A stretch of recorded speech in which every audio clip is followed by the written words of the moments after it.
Le Master d'État en droit canonique, c'est une nouveauté pour la faculté depuis la rentrée académique 2024-2025. L'intérêt, c'est de pouvoir offrir à nos étudiants d'avoir un diplôme d'État.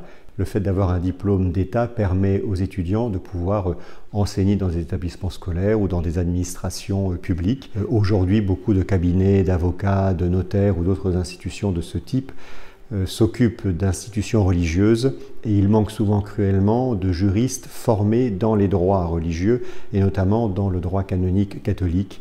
Donc d'une certaine manière, vous apportez une compétence que peu de personnes ont.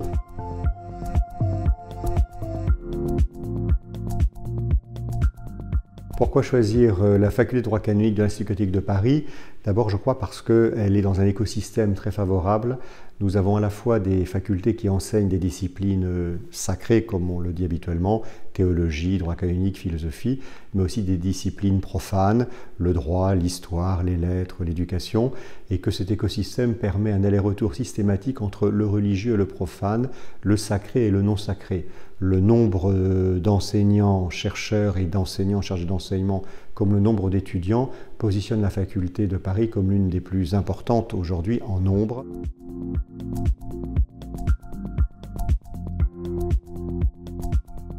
Pour l'inscription en droit canonique, et en tous les cas dans ce deuxième cycle, vous avez évidemment l'inscription sur mon master. Je crois qu'il est bon ici de rappeler que le droit canonique n'est pas une discipline réservée qu'aux clercs et qu'aux religieux, mais que des laïcs, voire de jeunes laïcs qui veulent avoir une compétence particulière en matière religieuse pour leur future profession, ont tout à fait leur place à la faculté et que bien évidemment on les accueillera avec grande joie par cette inscription sur mon master.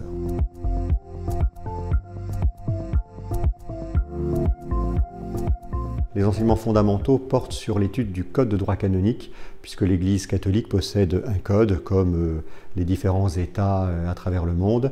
Et évidemment, le premier travail d'un étudiant, c'est d'appréhender le code. Ensuite, vous avez tous les cours annexes qui vont vous permettre d'avoir une intelligence de la norme à travers la philosophie du droit, la sociologie du droit, l'histoire du droit.